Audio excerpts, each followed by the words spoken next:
নরেন্দ্র মোদীর জন্য হতে যাচ্ছে নতুন এক অভিজ্ঞতা।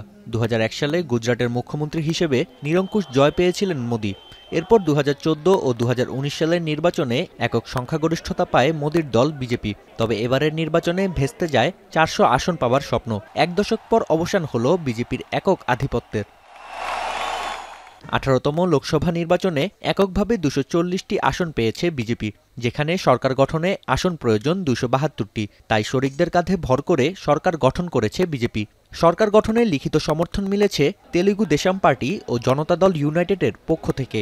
তাদের সম্মিলিত ২৮ আসনে ভর দিয়ে চলবে নতুন সরকার। তাই চন্দ্রবাবু নাইডু ও নীতিশ কুমারের বিভিন্ন আবদার রাখতে হবে প্রধানমন্ত্রীকে। সংখ্যাগরিষ্ঠতা না পেলেও প্রধানমন্ত্রীর পদ থেকে সরে দাঁড়িয়েছেন মোদী। পদত্যাগপত্র জমা দিয়েছেন রাষ্ট্রপতি দ্রৌপদী মুর্মুর কাছে। এর আগে শেষ মন্ত্রিসভার বৈঠকে সংসদ ভেঙে দেওয়ার সুপারিশ করা হয়। বর্তমান লোকসভার মেয়াদ ছিল ১৬ জুন পর্যন্ত।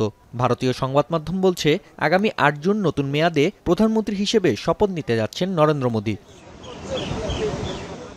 এদিকে বিরোধী ইন্ডিয়া জোট নতুন পরিকল্পনা নিয়ে বৈঠক করেছে বুধবার। কংগ্রেস সভাপতি মল্লিকার্জুন খার্গে জানান, শক্তিশালী বিরোধী জোট হিসেবে এনডিএ সরকারকে চাপে রাখবে ইন্ডিয়া জোট।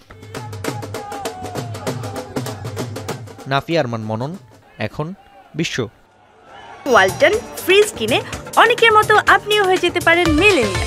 সেরা পণ্যের সেরা অফার।